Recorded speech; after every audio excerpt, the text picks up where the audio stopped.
कि खुदाबंद ने आज का दिन हमारे जीवन में दिया कि हम लोग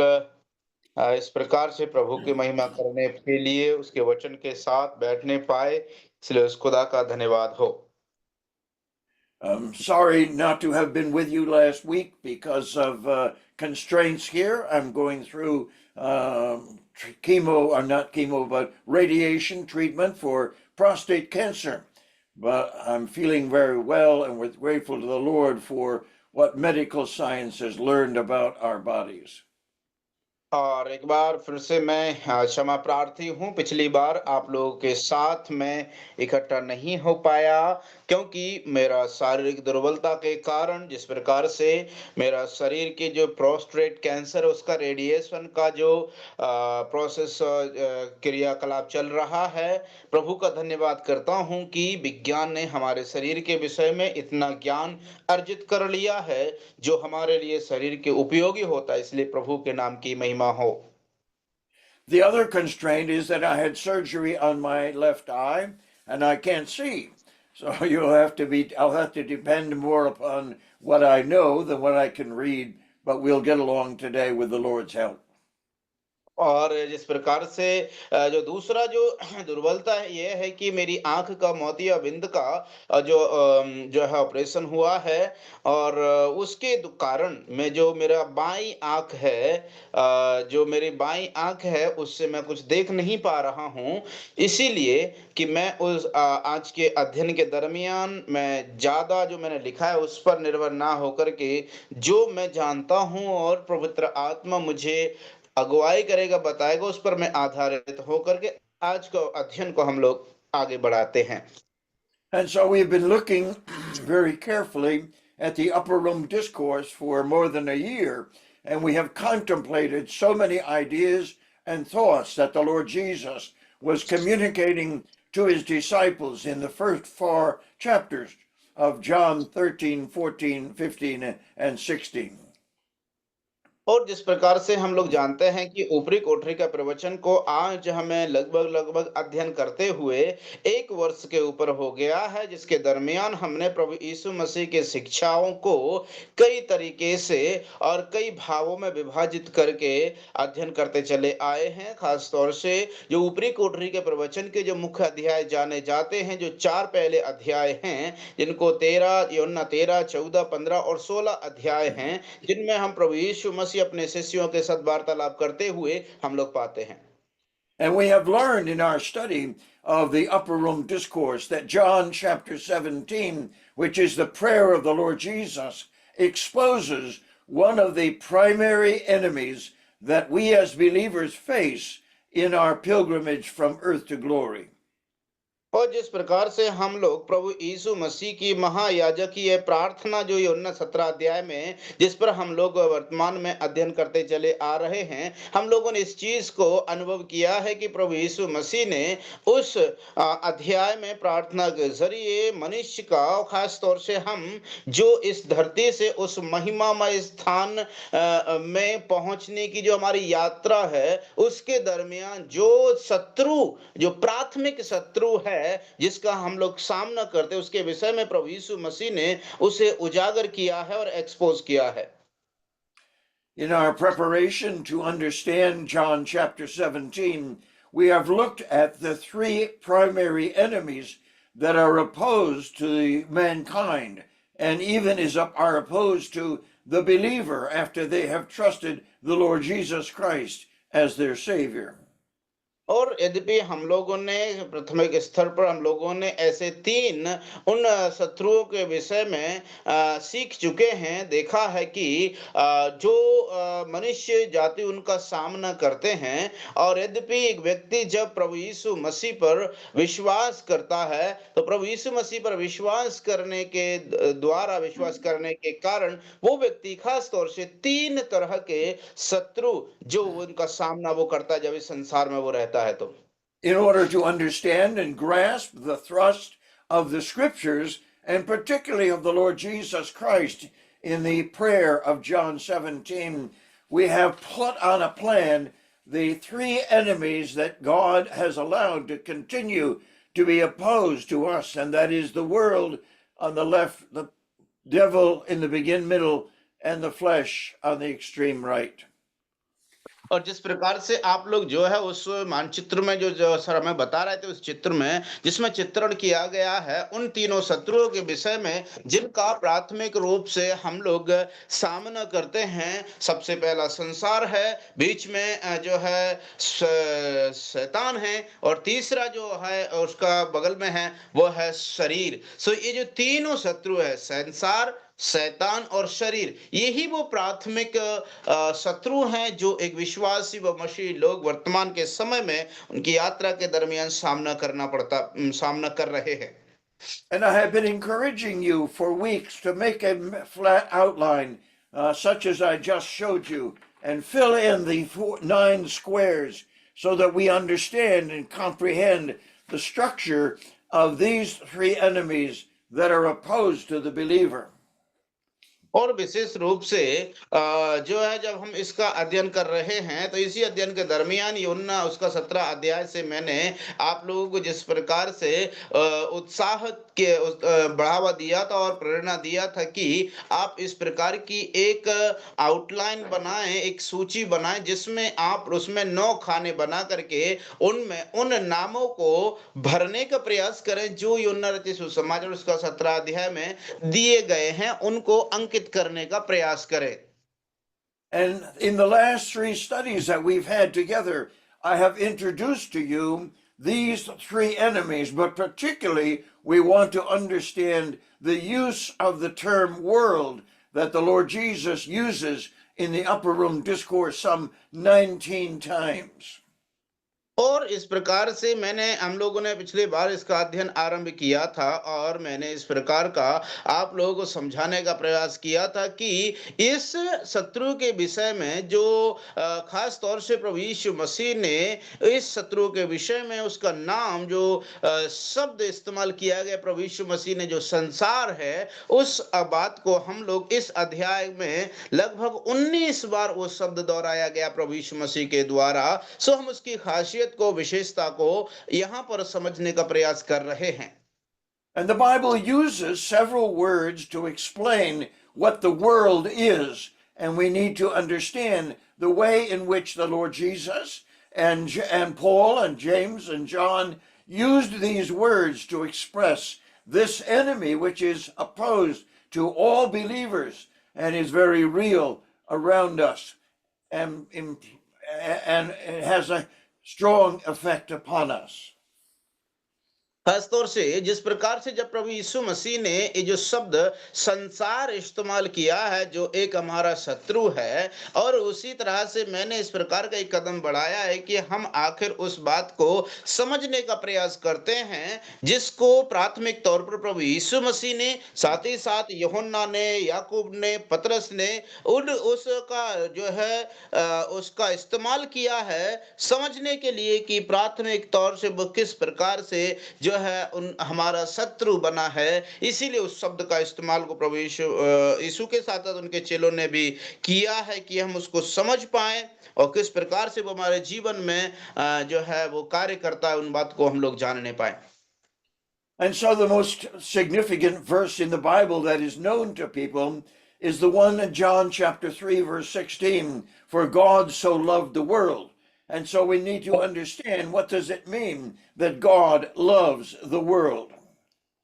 और इसलिए मेरे प्यारे अजीज, जिस प्रकार से हम सब के लिए सबसे ज्यादा सुपरिचित वाक्य है यूहन्ना उसका 3 का 16, जहां पर परमेश्वर के वचन में लिखा है कि परमेश्वर ने जगत से इतना प्रेम रखा, वह ऐसा प्रेम रखा। सो ये जो जगत, ये जो संसार का शब्द इस्तेमाल किया गया है, जहां पर प्रभु यीशु मसीह कहते हैं कि परमेश्वर ने जगत से ऐसा प्रेम रखा। सो ये बड़ा विपरीत शब्द है जिसके विषय में आज उसी संसार के विषय में हम लोग अध्ययन कर रहे हैं जो इसको हम लोग कहते हैं कि वो हमारा शत्रु है।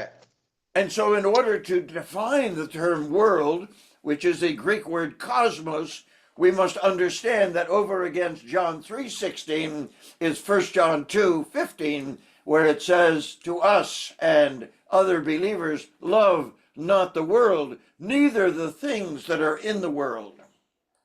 और साथ ही साथ देखिए इसी के विपरीत जब यद्यपि एक जगह है तो प्रभु का वचन में लिखा हुआ है कि परमेश्वर ने जगत से ऐसा प्रेम रखा कि उसने अपना इकलौता पुत्र दे दिया। वहीं हम लोग प्रभु के वचन में उसका पहला यूहन्ना में जब हम आते हैं, पहला यूहन्ना उसका 2 का 15 जब हम पढ़ते हैं तो जहां पर लिखा हुआ है, वचन में लिखा है कि तुम ना तो संसार से और ना संसार की वस्तुओं से प्रेम रखो। यदि कोई संसार से प्रेम रखता है तो उसमें पिता का प्रेम नहीं है। सो हम यहाँ पर इसके विपरीत जो है प्रभु का वचन पढ़ते हैं। And so the Lord Jesus, as he introduces the subject, he reminds us that he is in the world, and therefore he refers to the world as that which surrounds us, no matter where we go, no matter where we are on this globe. और मेरे प्यारे अजीजों, जिस प्रकार से हम लोग यहाँ पर उस बात को पढ़ रहे हैं, जो शब्द का इस्तेमाल प्रभु यीशु मसीह ने किया है, वो शब्द इसी धरती पर, इस संसार में ये मायने नहीं रखता है कि हम लोग कहाँ पर हैं, कौन से स्थान में हैं या कैसी परिस्थिति में हैं, लेकिन जो जो हमारे आसपास जिसको हम देख रहे हैं उसी संसार के विषय में प्रभु का वचन में इस्तेमाल किया गया शब्द है, वही संसार को दर्शाता है, जिसको यूनानी भाषा में कॉस्मोस का नाम दिया गया है।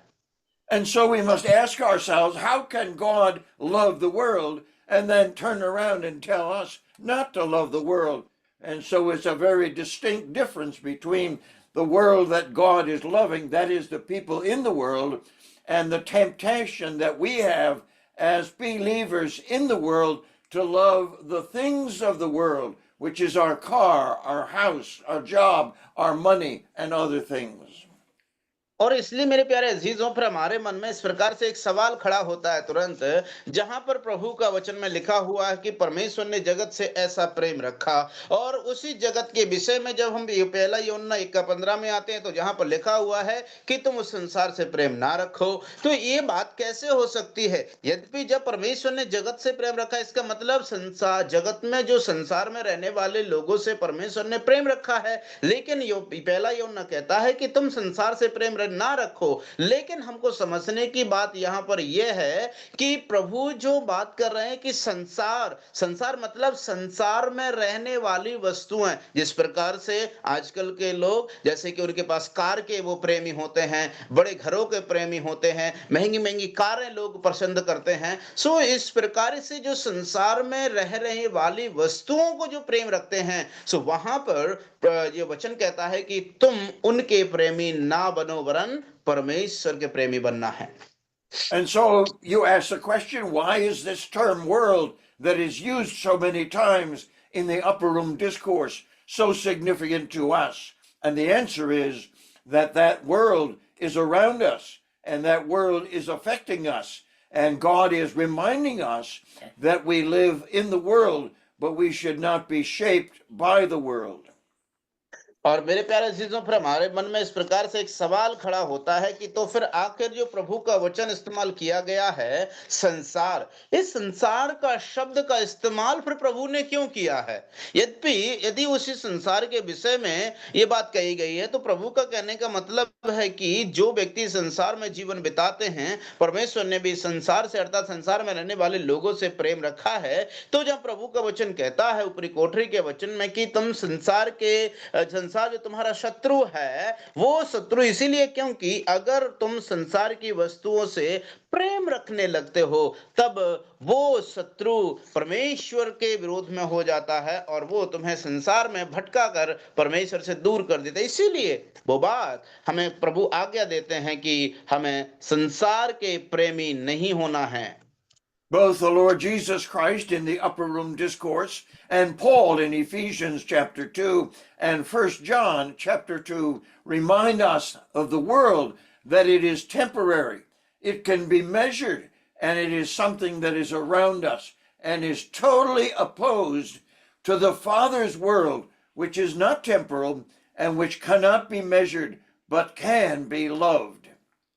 और मेरे प्यारे अज़ीज़, जिस प्रकार से हम लोग प्रभु के वचन में पहला यूहन्ना 2 अध्याय में इफिसियों के पत्र में जब हम पढ़ते हैं, तो ये वर्तमान के संसार की बात कही गई है, तो उसमें प्रभु का वचन लिखा हुआ है कि ये संसार जो है चिरस्थायी नहीं है, ये अस्थायी है, ये सदा रहने वाला नहीं है। इस संसार को जो है एक नपुए में वो नाप सकता है, लेकिन ये संसार से जो तुलना की जाए, तो परमेश्वर का जो राज्य है, परमेश्वर का जो संसार है, वो इस संसार के विपरीत है। वो चिरस्थायी है, वो इटर्नल है, अनंत काल तक का है, जो कभी नाश होने वाला है, जिसको अनुभव से मालूम किया जा सकता है, जिसके हम प्रेम कर सकते हैं। तो इसलिए प्रभु ने कहा है कि हमें इस संसार के जो नाश होने वाला है, प्रेमी नहीं होना है, पर उस संसार के प्रेमी जो सदा रहने वाला है। Another term that is used in English to describe this world is the word age. And in Romans chapter 12, verses 1 and 2, we are reminded that we're not to be conformed to the age, that is, the fashions of this age, the words of this age, the possessions of this age. And so the word world, which refers to that conflict around us, and the age that is moving on tells us that the world is a temporary, perishing aspect around us. और इसलिए मेरे प्यारे अजीजों, जब हम यहाँ पर ये जो बात आती है समय काल की, है ना, जिस प्रकार से हम लोग संसार को देख रहे हैं, संसार भी जो है समय कालों में विभाजित किया गया है। और ये जो समय काल क्या है, चलता रहता है, चलते चलते चलते चलते इस बात को वो प्रमाणित कर रहे हैं कि ये जो संसार जिसको हम अपने आंखों के सामने व आसपास देख रहे हैं, ये सदा रहने वाला नहीं है, ये नाश होने वाला है। एक समय ऐसा आएगा जब ये धीरे धीरे करके खत्म हो जाएगा। इसलिए ये जो जिसको हम आसपास देख रहे हैं, ये उस प्रकार का जो है वस्तु के समान है या फिर भ्रम के समान है, जो धीरे धीरे करके खत्म होते जा रहा है और नाश होते चला जा रहा है। The Lord Jesus gives an amazing summary in Luke's Gospel, chapter 12 and verse 15, that helps us again understand the distinctions of this term that is used to describe the world around us. Because the Lord Jesus says man's life doesn't consist of the things which he possesses. And so as we realize this and understand this, we can understand that the things around us which we are not to love should not shape and mold our ambitions or our efforts. और इसलिए मेरे प्यारे अजीज हो, हमें इस चीज को समझना जरूरी है। जब हम लूका के पुस्तक में उसका 12 अध्याय 15वीं आयत में आते हैं, तो वहां पर इसके विषय में हमें एक चेतावनी के रूप में प्रभु का वचन स्मरण आता है और चेतावनी देता है, जहां पर उसमें लिखा हुआ है कि हमें किस प्रकार से इस संसार की और संसार की हर एक चीजों के प्रलोभन से हमें क्या है, बचना है। यहाँ पर हम लोग जिस प्रकार से लूका 12 का 15 पढ़ते हैं, तो लिखा हुआ है, और उसने उनसे कहा, सावधान रहो और हर प्रकार के लोभ से अपने आप को बचाए रखो, क्योंकि किसी का जीवन उसकी संपत्ति की बहुतायत से नहीं होता है। और इस प्रकार से जब हम पढ़ते हैं, तो हम इस बात को समझ पाते हैं कि जिस चीजों को हम लोग बहुतायत चाहे कितनी भी हो जाए, लेकिन उसकी बहुतायत के कारण उसका जीवन उसके समान नहीं हो सकता या उसके अनुरूप नहीं बन सकता। And so now in our study, we've reviewed some of the previous studies. We need to come to a place where we can define very carefully what does the term world mean when it's referring to that is around us and that influences us so badly. और मेरे प्यारे अजीजों, फिर हमें इस चीज को बहुत समझना बहुत जरूरी, ध्यान देना जरूरी है। तो फिर आखिर जो हमारे आसपास की अस पड़ोस की जो चीजें हैं, वो ऐसी कौन सी चीजें हैं जो वास्तविक रूप में हमें प्रभावित कर देती हैं और अपनी ओर आकर्षित कर लेती हैं, हमें प्रलोभन देती हैं और हम उनकी ओर धीरे से बड़ी आसानी से अनजाने में उनकी तरफ प्रलोभित होकर के आकर्षण के साथ उनकी तरफ खिंच जाते हैं। And so the definition goes like this. The world is the temporal society, government, and influences around me. इसलिए जो ये संसार शब्द का परिभाषा इस प्रकार से है कि संसार एक इस प्रकार का जो सोसाइटी है जहां पर जो सरकारें हैं, जो नियति हैं, वो जो इस कार्य को कर रही हैं, वो उसको नाश होने की ओर बढ़ते जा रही हैं। And the goal of that world is also a part of our definition, because the world that is around us, its society, its governments, and its influences attempt to draw me away from the unseen, eternal, and spiritual order offered by my Father. और इसलिए मेरे प्यारे अजीजों, ये बात इसलिए कही गई है क्योंकि ये जो संसार जिसको हम देखते हैं, जो हमारे आसपास है, और ये जो संसार जिसको एक सोसाइटी कहा गया है, और इसमें इसमें जो व्यवस्था लागू करने वाली चीजें हैं, सरकारें हैं, ये जो गवर्नमेंट, ये सारी चीजें हमें इस प्रकार से प्रलोभन देती हैं और इस प्रकार से हमारे जीवन को प्रभावित कर देती हैं कि हम इस संसार में लीन होकर के जो चीजें दिख रही हैं उनकी ओर आकर्षित होकर के उस अद्वैत, अदृश्य और जीवित और अनंत काल के परमेश्वर से क्या हो जाए, प्रलोभन होकर के उसके पीछे चले जाएं और नाश की ओर होकर के चले जाएं। That definition tells us that there are two worlds diametrically opposed to each other: the world that is around us and the world that belongs to the Father. One is a temporary world, the other is a permanent and eternal world. और इसलिए ये दोनों जो संसार हैं वो इस प्रकार से एक दूसरे के विपरीत होते हैं, क्योंकि जिसको हम आज वर्तमान में देख पा रहे हैं वो एक संसार है जो अस्थाई है, जो कुछ समय के लिए है, उसके बाद उससे नाश हो जाना है। लेकिन एक संसार, एक राज्य जिसकी हम चर्चा कर रहे हैं, वो है जो अदृश्य है, लेकिन वो अनंत काल तक का राज्य, वो कभी नाश ना होने वाला अविनाशी राज्य और अविनाशी संसार और जगत की चर्चा हम लोग सीख रहे हैं। So we must never lose sight of this conflict that takes place in our world and the world around us, which is directed by the God of this world, that is the devil, and is opposed to the Father's world, as is described in John chapter 14. In my Father's house, or in my Father's world, are many mansions, and those mansions are not made up of gold, silver, and precious stone like the world around us. And the conflict between these two worlds is the subject that is occupying us as we go through the upper room discourse. और मेरे प्यारे अजीजों, इस चीज को हमें समझना बहुत जरूरी है, क्योंकि इस संसार के विषय में जो बातें कही गई हैं वो संसार के विपरीत। देखिए प्रभु यीशु मसीह ने क्या कहा है, अगर ये संसार जो है अस्थाई ना होता तो प्रभु कदापि इसके विषय में नहीं कहते। जहां पर प्रभु ने स्वयं कहा है कि मेरे पिता के घर में रहने के बहुत से स्थान हैं, और वो स्थानों के विषय में उन्होंने इस प्रकार से प्रलोभनात्मक बातें नहीं कही हैं कि वो चांदी, सोने के कीमती पत्थरों के बने हैं, जिसके उसके विपरीत हम लोग वर्तमान के संसार में देख रहे हैं को उन कीमती पत्थरों से और इस प्रकार के बहुमूल्य चीजों से घरों को बनाते हैं। लेकिन वो जो संसार है, वो जो राज्य जिसकी प्रभु ने बातें की हैं, वो इसके एकदम से विपरीत है, और वो अद्वैत है, और वो अवर्णनीय है। So we must very simply look at what's around us and realize that we are influenced and we are influencing those aspects that relate to the world around us.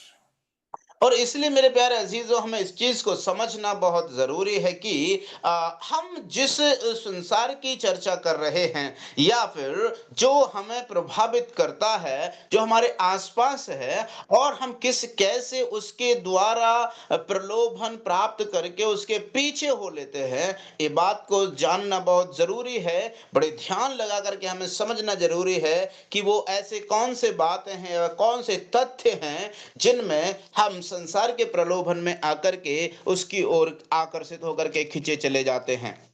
We can understand that very practically when we realize that everybody, all of us, have a job in this world. And those of us who are engaged as an engineer, a nurse, a doctor, or something else, we're going to the job because it is part of the world system that makes our world function, not always effectively, but it is temporary, and God allows it in order that we can have the comforts of life and engage in the exercise of our abilities on our job. और इसलिए मेरे प्यारे अजीज, इस संसार में हम लोग वास्तविक रूप में देखते हैं कि इस संसार में कई प्रकार के व्यवसाय हैं, कई प्रकार के नौकरियां हैं, जिनके द्वारा मनुष्य अपने जीवन की और संसार में रहने के लिए उनकी रोजमर्रा की जरूरतों को पूरी कर पाते हैं। जिस प्रकार से हम लोग देखते हैं कि कोई इंजीनियर है, कोई नर्स है, कोई डॉक्टर है, कोई जो है कई प्रकार का व्यवसाय में लगे हुए हैं, व्यापारी गण हैं। सो ये जो बातें व्यापारी गण हैं, इस प्रकार से लगे हुए रहते हैं, मेहनत करते रहते हैं कि उनको जो इस जगत में रहने के लिए, अपने जीवन यापन करने के लिए, आरामदायक जीवन जीने के लिए वो उन नौकरियों का सहारा लेते हैं, उन वो के जीवन यापन करने के लिए एक संसाधन के रूप में उपयोग करते हैं, जिससे एक आरामदायक जीवन इस संसार में वो जी सके। तो इस प्रकार की प्रक्रिया इस जगत में चलती है और इसके द्वारा ही संसार में हम लोग चल पा रहे हैं। Some of us may get a new job and we transfer from one responsibility to the other, from one company to the other, and we say, I love my new job. And that is exactly the thing that John is addressing when he says, love not the world, neither the things that are in the world. और इसलिए मेरे प्यारे अजीजों, फिर क्या होता है ऐसी परिस्थिति में, जब मानो हमें जो है या पदोन्नति होती है या प्रमोशन मिलता है, पदोन्नति होने के बाद में हम लोग क्या सोचते हैं, हम लोग फिर इस प्रकार से आनंद के साथ में उस अनुभव को व्यक्त करते हुए कहते हैं, अरे जो मेरा नया जो मुझे नौकरी मिला है, मैं सच में उससे बहुत खुश हूं, बहुत ही प्रेम रखता हूं, और ये मेरी पसंदीदा जो है जॉब है या नौकरी है। और इस प्रकार से पदोन्नति पर वो बहुत ही ज्यादा खुशी जाहिर करते हैं। तो यही वो बात है जहां पर यूहन्ना इस बात को कह रहा है कि हमें इस संसार के जो चीजें हैं उनके वो प्रिय नहीं समझना है। इसी के विषय में खास तौर से यूहन्ना जोर देकर के बात को कह रहा है। उसके कहने का मतलब जो संसार शब्द इस्तेमाल किया है यही निकल कर आता है। And so, as believers, we realize that God has given us the capacities and abilities to do our job so that the world around us works very effectively, but our mind, our emotions, and our wills are devoted to the Father's world, to which we are going and with which we should be occupied every day of our life. और इसलिए मेरे प्यारे अजीजों, ये बात को हमें समझना जरूरी है कि जो बात या जो वाक्य परमेश्वर ने हमें करने को दिया है और कहा है, और जिसका हमें वास्तविक रूप में उसके आज्ञाकारी होना, उसका परिपालन करना है, सो ये बात बहुत जरूरी है कि हम किस और कौन से जगत के विषय में हम उसके द्वारा ऑक्यूपाइड हो चुके हैं, और हम उसके प्रलोभन में फंस करके परमेश्वर के विपरीत जिसके द्वारा परमेश्वर ने कहा है कि तुम्हें उसके संयोजक नहीं बनना है, लेकिन हम उसमें प्रलोभन पाकर के बढ़ते चले जा रहे हैं और उसमें लीन होकर के उस परमेश्वर को, उस जगत को जिसके विषय में, जो अंत काल का, उसके विषय में हम लोग पीछे छोड़ते हुए उसको आगे बढ़ते चले जा रहे हैं। And so we are told in the New Testament that we are to serve the Lord not with eye service as men pleasers, but pleasing the Lord. So even though I am in this world, and this world governs many aspects of my life, I still have my focus of my mind, my emotions, and my will on the Father's world to which I am going, and the Father's world which is going to endure for all eternity. और इसलिए मेरे प्यारे अजीजों, हमें प्रभु के वचन में इस बात को कहा गया है कि हमें कौन से जगत की, किसकी हमें सेवा करना है। प्रभु ने स्वयं कहा है कि हमें दो मनुष्यों की, दो स्वामियों की सेवा नहीं कर सकते। जिस प्रकार से हम जो है ये संसार के आंखों के जो द्वारा देखने वाला संसार है, स्वामी इसको समझ करके जो इस संसार का स्वामी है उसकी यदि हम सेवा करते हैं और वो मनुष्यों को दिखाने के लिए, उनकी आंखों को प्रसन्न करने के लिए किया करते हैं, वो संसारिक बातें हैं, क्योंकि वो संसार में दिखता है, प्रकट रूप में है। लेकिन प्रभु हमसे ऐसी अपेक्षा करते हैं, नहीं करते हैं कि हम ऐसा करने पाए। विपरीत इसके, हमें इस संसार के एकदम से परमेश्वर के उस राज्य के लिए, उस संसार के लिए जो अनंत काल का है, उसके लिए हमें प्रयास करने की जरूरत है, उसके प्रेमी बनने की हमें जरूरत है। That helps us remind ourselves as we go through John chapter 17 that the emphasis that the Lord Jesus places on the world around us is so important and so significant and in deep contrast to the world to which he was going back when he rose from the dead and ascended back into glory. और मेरे प्यारे अजीजों, इस बात के विषय में जहां पर प्रभु यीशु मसीह ने कहा है,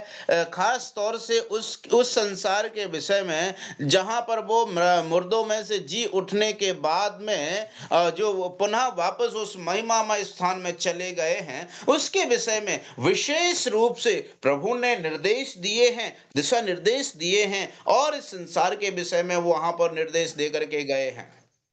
And so we find ourselves counting our money and realizing again that the money that is in your country as rupees and dollars that is in our country is a significant description of the influence of the world on us financially. और इसीलिए अगर हम वित्तीय मुद्दे की बात करें, किस प्रकार से वो हमारे जीवन को प्रभावित करता है, खास तौर से जो सबसे ज्यादा सर्वाधिक हमारे जीवन को प्रभावित करने वाला जो तत्व है, और वो है पैसा। जिस प्रकार से हम लोग बात करते हैं, अगर हम भारतीयों जो बात करें, तो भारत में जो है रुपया और पैसा चलते हैं। अगर हम अमेरिका की बात करें तो वहां पर डॉलर चलते हैं। अगर हम उनकी गिनती करते हैं तो वो हमें क्या दर्शाता है? वो हमें ये दर्शाता है कि चाहे भारत हो या दुनिया का कोई सा भी कोना हो, वहां पर रुपया और पैसे के द्वारा ही, उसी के द्वारा इस संसार प्रभावित होता है, व्यक्ति प्रभावित होते हैं, और उसी के द्वारा इस प्रकार से संसार में इस प्रकार से इन्फ्लुएंस होता है और वो बढ़ते चला जाता है। And so the Lord Jesus lays down a very profound principle when he says, the love of money is the root of all kinds of evil. इसीलिए प्रभु ने हमें प्रेरितों के द्वारा इस प्रकार से एक निर्देश दिया है जो बहुत ही सटीक है। और इस प्रकार से प्रभु ने कहा है कि इसीलिए तो रुपया जो है सब प्रकार के बुराई की मूल जड़ है। We are all tempted, even as believers, to the attraction of money, of riches, of wealth, gold, silver, precious stone, and those ways in which the world entices us to love that which we can touch and taste and handle, as opposed to the Father's world, which is eternal. And we are to love that world because it's where the Father is and where the Father is taking us eventually when we pass away or the Lord Jesus comes again.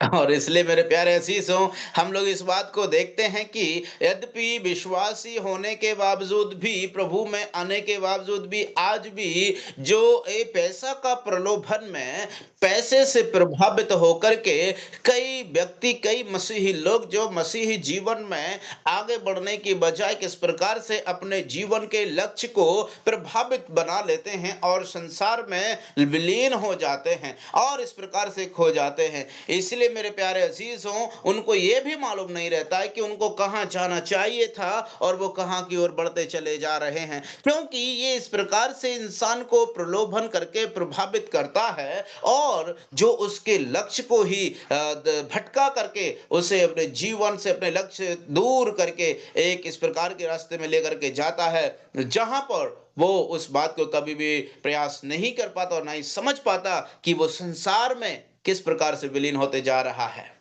And so the third ingredient that makes up our world is the term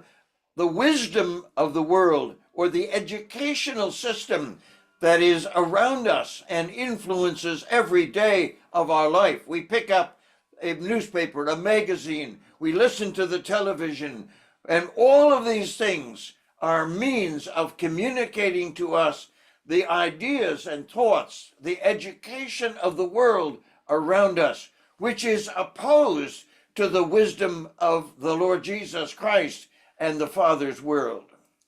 और इसलिए मेरे प्यारे अजीजों, हम लोग इस बात को देखते हैं। तीसरा जो तत्व है जो हमें सर्वाधिक प्रभावित करता है, वो है इस संसार का बुद्धि और ज्ञान। देखिए, आज वर्तमान के समय में बुद्धि और ज्ञान की यदि चर्चा की जाए या विस्डम की चर्चा की जाए, तो आज की टेक्नोलॉजी को हम लोग देखते हैं। ये जो टेक्नोलॉजी है, चाहे हम टेलीविजन को देख रहे हों, चाहे हम न्यूज़पेपर को देखते हों, तमाम हमें इस प्रकार की खबरें, इस प्रकार की बुद्धि और ज्ञान और इसके विषय में जानकारी अर्जित होती चली जा रही है। वो जो जानकारी, वो जो विस्डम और वो जो ज्ञान जो संसार का है, परमेश्वर के ज्ञान जो अनंत काल का है, उसके विपरीत है। और इस प्रकार से वो उसको प्रभावित करता है, उसको अपोज करता है, उसका विरोध करता है, जो परमेश्वर का इस चिरस्थायी ज्ञान है। इसीलिए आज वर्तमान का जो ज्ञान है, वो उसको प्रभावित करने करने के लिए बाध्य है। आज हम लोग वर्तमान में देख रहे हैं। We send our children off to university, and as they engage in the activities in university, the education, the entertainment, all of this is an attempt of the world around us to influence our young people, and if they are believers, to draw them away from the Father's world and be totally occupied, loving, enjoying, appreciating the world around them more than the Father's world, which is eternal and is a source of spiritual guidance and direction. और खास तौर से हम लोग देखते हैं मेरे प्यारे अजीजों, वर्तमान में हम अपने बच्चों को जो है स्कूल्स में, कॉलेजेस में और विश्वविद्यालयों में भेजते हैं। और खास तौर से ये जो विश्वविद्यालय क्या है, ये वो विश्वविद्यालय जो उसका एक जो इस ज्ञान का और बुद्धि का जो संसार है, एक माध्यम बन जाते हैं, जो वर्तमान में जो आज की युवा पीढ़ी है, उसको इस प्रकार से प्रभावित कर रही है, इस प्रकार से प्रभावित कर रही है, जो इस प्रकार के ज्ञान को उनके अंदर भर देती है। यद्यपि विश्वासी जो बच्चे हैं, वो भी किस प्रकार से इस ज्ञान के में के प्रलोभन में आकर के प्रभावित हो रहे हैं, और इस प्रकार के उनके मन में जो है प्रश्न सवाल इस प्रकार से जागृत हो जाते हैं। और इनका एक ही काम है कि वो जो परमेश्वर का ज्ञान है, चिरस्थायी है, अनंत काल का है, सत्य है, उससे उनको भटकाना और एक इस प्रकार के संसार में लेकर के जाना जहां सब कुछ नष्ट हो जाएगा। Now let us turn to John chapter 17 and look at the rest of our time at some of the aspects of the world that the Lord Jesus Christ reveals in his prayer to his Father in the presence of his disciples. और प्रभु, अभी हम लोग यूहन्ना उसका 17 अध्याय में आ जाते हैं वापस। प्रभु चेलों के उपस्थिति में, चेलों के सामने प्रभु यीशु मसीह प्रार्थना के जरिए कौन सी बातों को जो है वो प्रयोग करते हैं, उनको अभी हम लोग देखने वाले हैं। You remember the Lord Jesus Christ opens to us, or John opens it to us in John chapter 13, having loved his own which were in the world, he loved them to the uttermost. और इस प्रकार से प्रभु यीशु मसीह ने उनसे कहा है कि उनके खुद के लोगों ने उनसे जो प्रभु यीशु मसीह ने कहा है कि उनसे तुम प्रेम करो, वो भी बहुतायत के साथ, अंदर के साथ में संपूर्ण मन से तुम्हें प्रेम करना है, अपने संपूर्ण मन से अपने पड़ोसी से प्रेम रखो, प्रभु ने कहा है। In John chapter 17, the Lord Jesus opens his prayer by reminding the Father that he was on the earth, that is, on the globe, but he was in the world, and in the world as a witness against it, because the God of this world is the devil himself. क्योंकि मेरे प्यारे अजीज, तो जब हम 17 अध्याय में आते हैं, इसका आरंभ ही प्रभु यीशु मसीह इस प्रकार से कहते हैं कि मैं इस पृथ्वी पर रहा, इस धरती पर रहा, ये जो जिसका चर्चा हम लोग कर रहे हैं, और एक ऐसे संसार में रहा जिसकी चर्चा हम लोग आज वर्तमान में देख रहे हैं। वहां पर प्रभु यीशु मसीह कहते हैं कि मैंने तेरी महिमा को प्रकट किया है। In verse 4 of John 17, the Lord Jesus said, I have glorified you on the earth. That is a term not referring to the world system, but to the actual globe to which he was born and where he walked for the lifetime on this globe. और मेरे प्यारे अजीजों, जब हम लोग इसी अध्याय में उसका चौथा आयत में जब हम लोग आते हैं, यूहन्ना 17 का 4 में, जहां पर प्रभु यीशु मसीह कहते हैं कि उसे जो काम तूने मुझे दिया था उसे पूरा करके मैंने पृथ्वी पर तेरी महिमा की है। सो जब प्रभु यीशु मसीह इस जो पृथ्वी पर तेरी महिमा की है पिता से कहते हुए हम लोग यहाँ पर पाते हैं, तो प्रभु यीशु मसीह इस संसार की चर्चा कर रहे हैं जहां पर उन्होंने जन्म लिया था, जहां पर उन्होंने जीवन को बिताया है, जहां पर उन्होंने प्रभु के वचन को लोगों तक पहुंचाया है, प्रभु के वचन को उन तक पहुंचाया और सिखाया है, और इस प्रकार से प्रकट किया है उनके जीवन के द्वारा, जन्म के द्वारा, जहां पर उन्होंने जन्म लिया। तो इस संसार की बात प्रभु यीशु मसीह वास्तविक संसार की बात कर रहे हैं। And so in verse 5, the Lord Jesus begins his exposition of the world by saying that he had a glory with the Father before the world was. And so he refers to the created act that the Lord Jesus Christ carried out when he made the world, that is the beautiful and organized system around which we work. And he refers to it as the world before the world was. और इसलिए जब हम वचन 5 में आते हैं तो प्रभु यीशु मसीह एक ऐसे संसार की बात करते हैं, ऐसा इस प्रकार की वो इशारा करते हैं जहां पर वो लिखा हुआ है, जब प्रभु यीशु मसीह कहते हैं कि हे पिता, तूने मेरी महिमा उस महिमा से कर जो जगत की सृष्टि से पहले मेरी तेरे साथ थी। सो यहाँ पर ये जो जगत, वर्तमान के जगत की बात यहाँ पर प्रभु ने कही है। इस वाक्य में प्रभु ने कहा कि मेरी महिमा इस जगत से पहले तेरे साथ थी। इसका मतलब है इस जगत में जहां पर हम लोग आज रह रहे हैं, जिसको देख पा रहे हैं, अनुभव कर पा रहे हैं, और जिसके द्वारा हम प्रभावित होते चले जा रहे हैं, उस जगत में रह करके जहां पर जो इस प्रकार से इस संसार को ऑर्गेनाइज किया जाता है, सरकार के द्वारा चलाया जाता है, इसमें रह करके प्रभु यीशु मसीह बात कर रहे हैं कि ए जगत के पहले जैसी महिमा मेरे साथ ही वैसी भाव कर। And so as we look at this, we realize that the 19 times in which the Lord Jesus uses the term world in John chapter 17 can be divided up into 7 different conditions or situations. And we want to look at that next. और जिस प्रकार से ये जो संसार शब्द, जगत शब्द का इस्तेमाल 19 बार इस भाग में, इस अध्याय में किया गया है, सो उसको हम लोग 7 भागों में विभाजन कर सकते हैं, जो हम अगले उन 7 भागों में विभाजन को अगले कदम पे हम देखने वाले हैं। And so we find in verse 11 and verse 12 and also verse 13, the term world is used in the sense that the Lord Jesus was in the world and the disciples were going to be left in this world to live in his absence.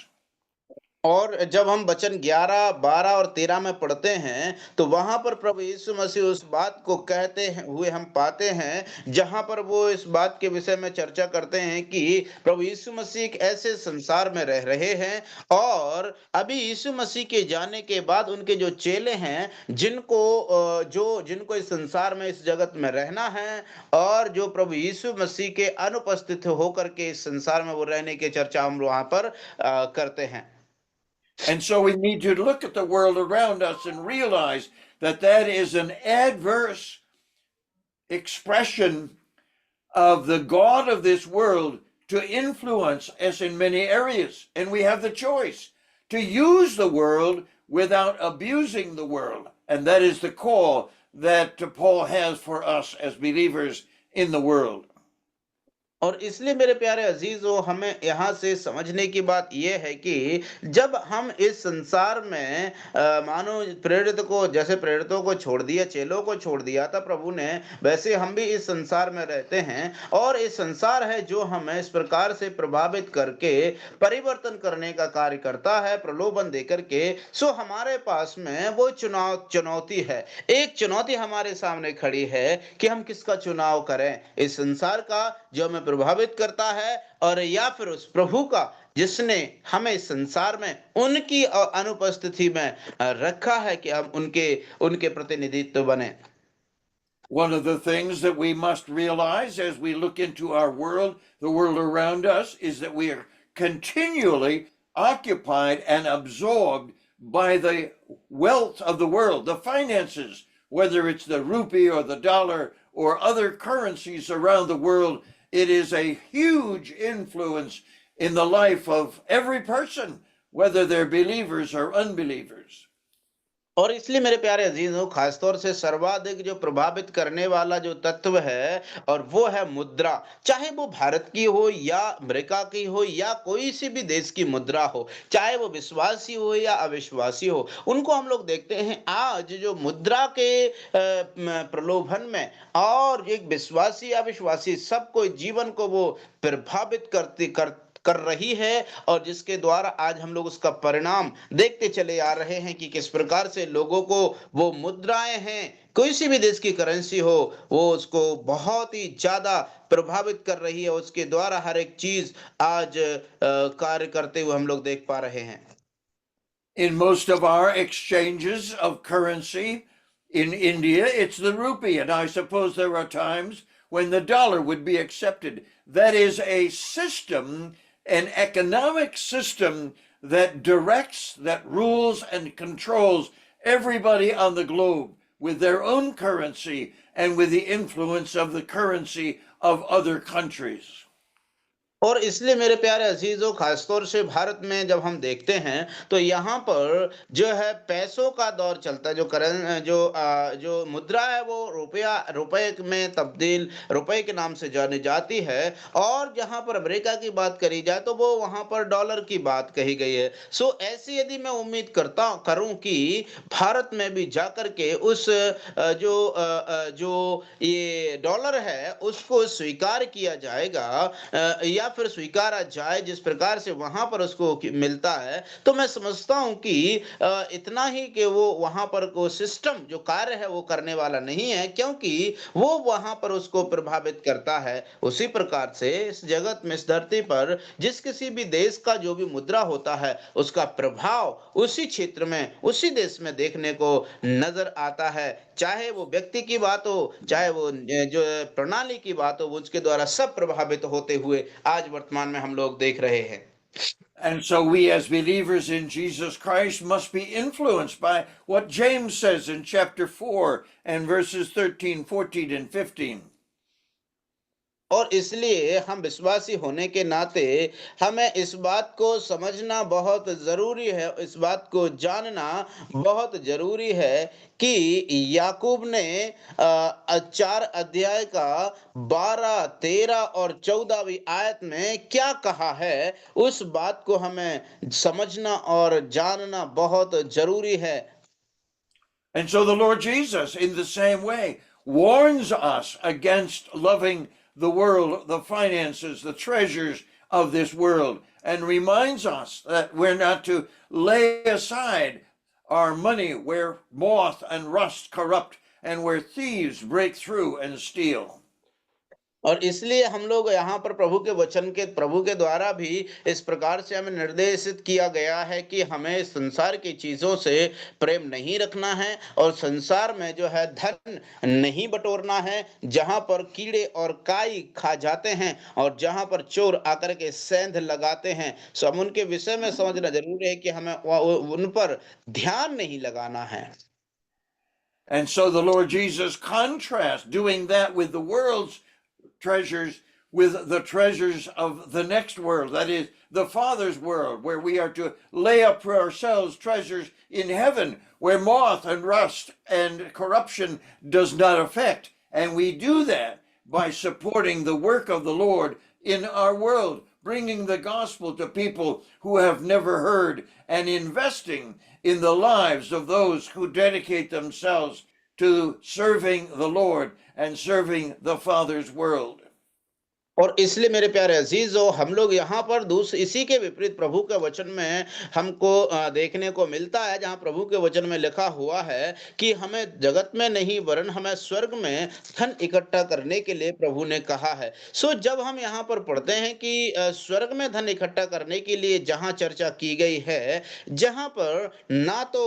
जो है कीड़े खाते हैं, ना तो वहां पर उसमें कीड़े और काई खाते, ना ही चोर वहां पर सेंध लगा सकते हैं। इसका मतलब है कि प्रभु इस बात को बताना चाहते हैं कि जिस चीज को, जिस मुद्रा को हम लोग उपयोग करते हैं संसार में प्रभावित करने के लिए, उसको हम प्रभु के कार्य को, प्रभु के राज्य की बढ़ोतरी के लिए इस्तेमाल कर सकते हैं। जो जन प्रभु की सेवकाई के लिए नियुक्त किए गए हैं, बोझ के साथ सेवकाई में निकले हैं, उनको और जो प्रभु का कार्य करने के लिए वो निकले, जब हम उसको सपोर्ट करते हैं, उसका हम सहयोग करते हैं, उसमें जब हम योगदान निभाते हैं, तब हम, इसका मतलब होता है कि जो भी हम इन्वेस्टमेंट कर रहे हैं, जो भी हम निवेश कर रहे हैं, उसका प्रतिफल हम मानो स्वर्ग के राज्य में निवेश कर रहे हैं, जहां पर कीड़ा काई नहीं लगते, जहां पर चोर सेंध नहीं लगा सकते।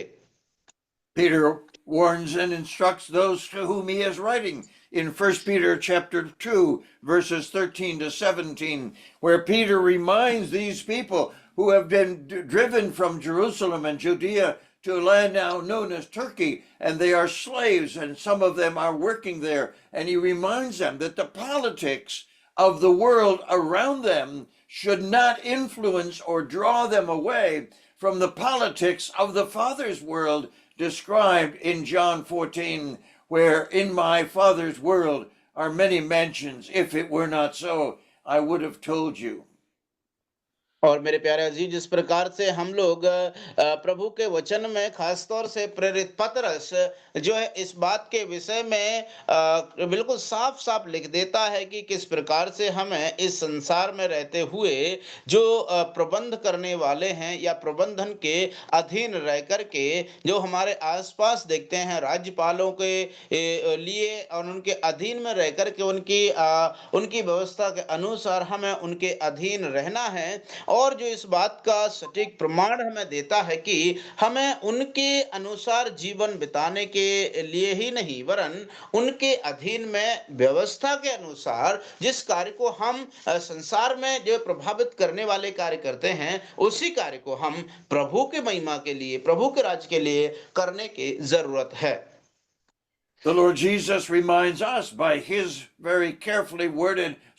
thoughts is that we are to love not the world, nor the things in the world. But he said, set your affection on things above, not on things on the earth. And he goes on to tell us and remind us that we are responsible as believers to serve the Lord in a way that is pleasing to the Lord and invest our resources in the place to which we are going. और इसलिए मेरे प्यारे अजीजों, जहां पर प्रभु के वचन में लिखा हुआ है कि हमें इस संसार की वस्तुओं से प्रेम नहीं रखना है, वरन हमें इस जगत में जो है उन कार्यों को प्रेम रखना है और ऐसे कार्यों में निवेश करने की जरूरत है, और हमारे जो स्रोत हैं वहां पर उनको खर्च करने की जरूरत है। जो भी हमारी योग्यताएं हैं, क्षमताएं हैं, और जो भी हमारे पास स्रोत हैं, उनको उस संसार के लिए, उस जगत के लिए खर्च करना है जहां पर हम सब जाने वाले हैं। क्योंकि वैसा करने के लिए प्रभु ने हमें इस संसार में रखा है, जिसके द्वारा प्रभु के उस नाम को हम लोग प्रकट करने पाए।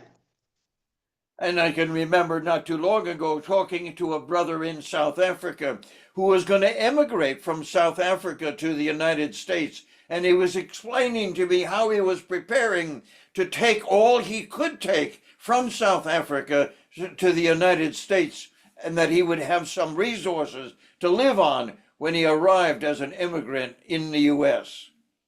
और मैं इस बात को कैसे भूल सकता हूँ जब एक भाई जो वो दक्षिण अफ्रीका से जाकर के अमेरिका में रहने के लिए वो जब तैयारी कर रहा था, तो वहाँ से वो उसने इतना प्रयास किया कि जितनी भी चीज़ों को वो ले जा सकता था, उसने भरपूर प्रयास किया। क्योंकि जब वो जाकर के वहाँ पर जब वो वहाँ पर डेरा करेगा या फिर वहाँ का नागरिकता प्राप्त करेगा और वहाँ रहने की तैयारी करेगा, तो एकदम से तत्काल प्रभाव से वहाँ जाकर के रहने के लिए उसके पास कुछ चीज़ें होनी चाहिए थी, जिनके द्वारा वो वहाँ पर जीवन यापन करने पाए। सो उसकी वो भरपूर तैयारी में रहा और जितना हो सकता था उसने कोशिश किया वहाँ पर ले जाने का। And this man was explaining to me how difficult it was to get his money and his treasures and his wealth and his possessions out of South Africa and get it secure in the United States of America. और उसके बाद में वो भाई जो है बता रहे थे कि ये कार्य कितना कठिन था उसके लिए कि वो अपना जो भी उनके पास स्रोत थे, जो भी उनके पास चीज़ें थी और धन दौलत थी, उन सब चीज़ों को इतना मुश्किल उनको लगा, कैसे वो दक्षिण अफ्रीका से उसको ले जाकर के अमेरिका में जाकर के तब्दील करेंगे, वहाँ पर उसका फ़ायदा उठा पाएँगे। वो बड़ा मुश्किल बातें आई उनको उन्होंने बताया। And so I asked him in the context of what the Lord Jesus Christ said, where is your heart? और उसके बाद फिर जैसे प्रभु यीशु मसीह ने कहा था, उसी के संदर्भ में एक सवाल उनसे पूछा कि फिर तुम्हारा हृदय, तुम्हारा मन कहाँ लगा हुआ है? And he said to me very carefully, he said, well, my heart is where most of my treasures are. And that's exactly what the Lord Jesus said. Where your treasure is, there will your heart be also. और और उसके बाद में फिर इस व्यक्ति ने बड़ी सोच समझ के बाद में उसने जवाब दिया। उसने कहा कि मेरा मन वहीं पर लगा हुआ है जहाँ पर अधिकतर रूप से मेरी संपत्ति रखी है दक्षिण अफ्रीका में। उसी प्रकार से हम लोग प्रभु के वचन में भी पढ़ते हैं। प्रभु का वचन सच साबित हुआ, जहाँ पर लिखा हुआ है वो कहते हैं कि जहाँ तेरा धन होगा वहीं पर तेरा मन लगा रहेगा। In this transaction of moving from South Africa to the U.S., each month he was allowed by the government to transfer a certain amount of wealth or money from an account in South Africa to an account in the United States. And as that happened, I could see the Lord's words reminding us again that where your treasure is,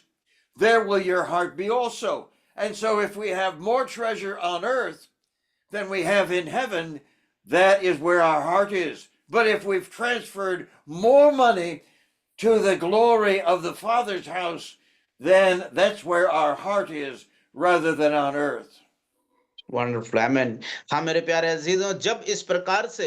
इस भाई का जो क्रिया को जब वो देख रहे थे, उनसे चर्चा सुन रहे थे, तब उन्हें स्मरण आया, तब उन्हें प्रभु का वचन याद आया। क्योंकि उस भाई ने उनसे कहा कि ये इस जो मेरी संपत्ति थी उसको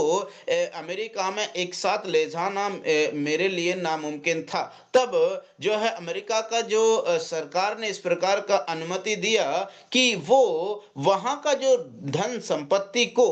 जो है दक्षिण अफ्रीका में का बैंक के द्वारा वो एक अमेरिका के बैंक में उसको स्थानांतरण कर सकते हैं, महीने महीने महीने करके, एक साथ नहीं, एक एक महीने में एक बार करके वो उसको स्थानांतरण कर सकते हैं।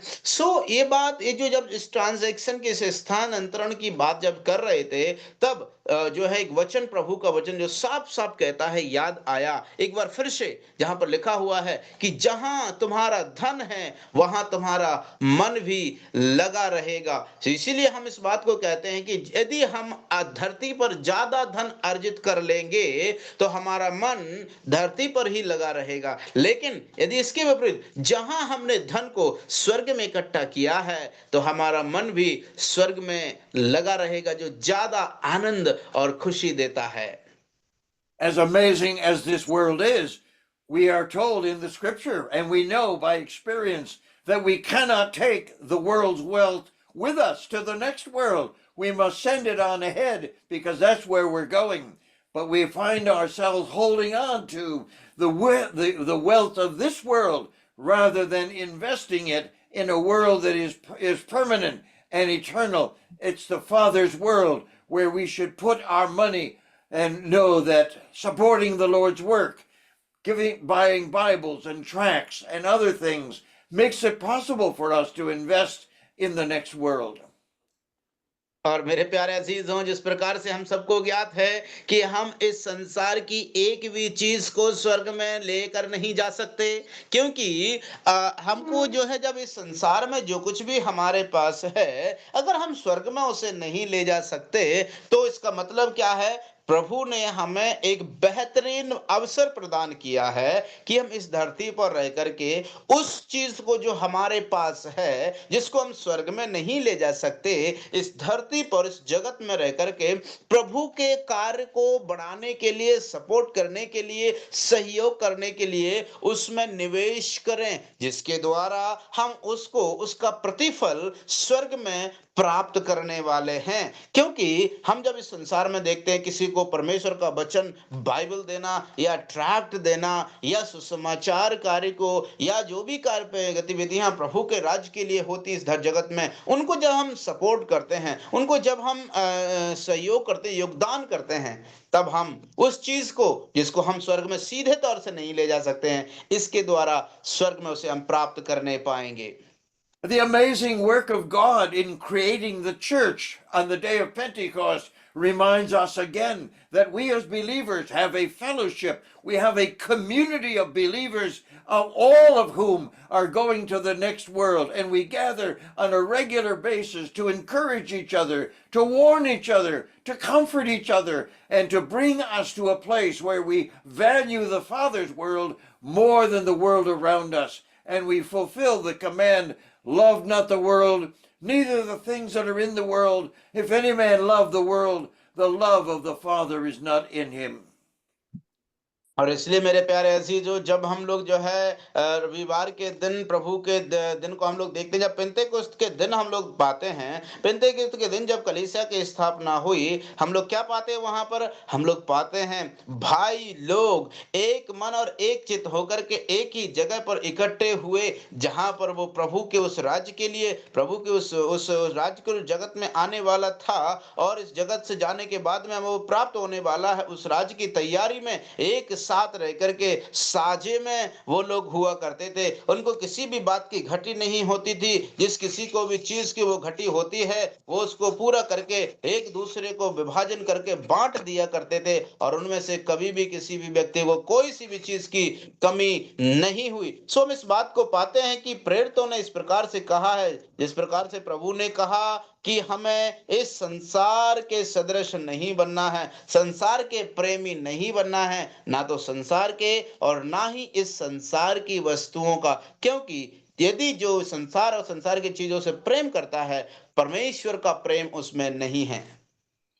There are many believers in this world who are trying to escape this world, and they realize that they're born into this world, but they go to a Christian school, and then they get a job at a Christian company, and then they use that company. They go to a Christian retirement community, and then they're buried in a Christian cemetery. But the Lord tells us that we are in the world to be a light, so the Father's world would be seen by the world around us.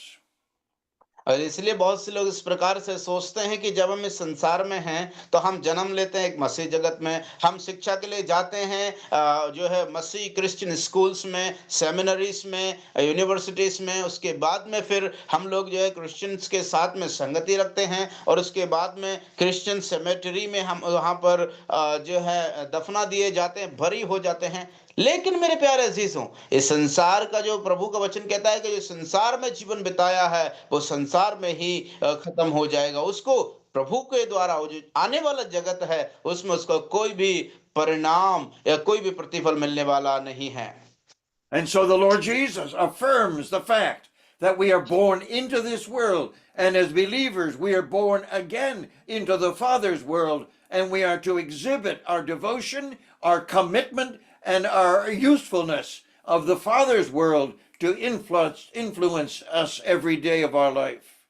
इसलिए मेरे प्यारे अजीजों, जिस प्रकार से हम इस संसार में हैं उस परमेश्वर के प्रतिनिधि करने के लिए, परमेश्वर को प्रकट करने के लिए, क्योंकि हमें हमारा जन्म इस संसार में हुआ है, लेकिन हमारा पुनर्जन्म प्रभु यीशु मसीह के द्वारा उस जगत के लिए हुआ जो इस संसार उसको नहीं देख सकता। इसलिए जब हमारा पुनर्जन्म जो है, बॉर्न अगेन, जब हम प्रभु में हुए हैं, तो हमारा उद्देश्य यही है कि हम इस संसार में, इस जगत में रह करके उस संसार के लिए जिसमें हमारा जन्म लिया है प्रकट करें, प्रदर्शन करें, जिसके द्वारा प्रभु यीशु मसीह को इस संसार जानने पाए। As you read through John 17 again in preparation for our next study, you will see that we are in the world, but we are reminded by the Lord Jesus that we're taken out of the world system and that our mind and heart is set on the Father's world, and we dwell in the Father's world, seated with Christ in the heavenlies. और इसलिए मेरे प्यारे अजीजों, जिस प्रकार से हम इस संसार में जन्म लिए हैं, तो हमें प्रभु यीशु मसीह के द्वारा, जब आप यूहन्ना उसका 17 अध्याय को पढ़ेंगे, तो आपको ये बात प्रभु के वचन में साफ साफ नजर आएगी और प्रेरणा देते हम लोग पाते हैं कि हम इस संसार में जरूर जन्म लिए हैं, संसार में रहते जरूर हैं, लेकिन हम इस संसार में इसीलिए हैं ताकि हम उस प्रभु को, उस प्रभु यीशु मसीह को प्रकट करने पाए, जिसके द्वारा संसार जानने पाए प्रभु यीशु मसीह इस संसार में है और उसको वो उद्धार दे सकते हैं, और इस आने वाले जगत के लिए तैयारी करें जिसमें हम लोग प्रवेश करने वाले। I hope that our study has helped you understand the world around us, and yet you escape the influence of the world and shine as lights for the Father's world. मैं उम्मीद करता हूं कि आपको जो है ये जो मदद किया है कि आपने जो संसार जो हमारे चारों तरफ है उस बात को आप समझ पाए होंगे, और मैं समझता हूं कि आपको मदद मिली होगी कि हम इस संसार के लिए नहीं, वरन उस संसार में जिसमें हम जाने वाले हैं, इस जगत में रह करके हम उसकी तैयारी कर सकते हैं, उसके लिए तैयार होकर के हम प्रभु के महिमा के लिए जीवन बिता सकते हैं। A brief word of prayer of thanksgiving. I am प्रार्थना करेंगे धन्यवाद के साथ। Father, we thank you for the world around us, and that we as believers can live in this world without being affected by the temptations of the world. प्रभु जी धन्यवाद करते हैं जो जगत हमारे आसपास है, लेकिन आपके वचन के द्वारा, आपकी सामर्थ के द्वारा हम इस संसार में बिना प्रलोभित होकर के जीवन बिता सकते हैं, जैसा आपने हमें सहायता किया। Thank you for helping us have the world as our slave and not our master, because we serve the Lord Christ. और प्रभु जी धन्यवाद करते हैं कि आपने हमें सहायता किया है कि हम इस संसार को अपना गुलाम बना लें, ना कि उसको हम अपना स्वामी, क्योंकि आपने हमें उसका जयवंत किया है, जो मसीह के द्वारा हम जयवंत होते हैं, इसलिए हम धन्यवाद देते हैं। Thank you for giving us the help to use the world around us to further the Father's world, as we invest more and more of our time and our money in the world that will not perish, where our Father is. और इसलिए प्रभु जी हम धन्यवाद करते हैं कि आपने हमें वो वाक्य वचन दिया है कि हम इस संसार में रहकर के उसके द्वारा प्रलोभन इन्फ्लुएंस ना हो करके जहां हमारा पिता है उसके लिए हम उसके लिए जीवन बिताने पाए, जिसके द्वारा आपके नाम की महिमा होने पाए। We give you thanks in the name of the Lord Jesus Christ. Amen. हम प्रभु यीशु मसीह के नाम में आपको धन्यवाद करते हैं। आमीन। Amen.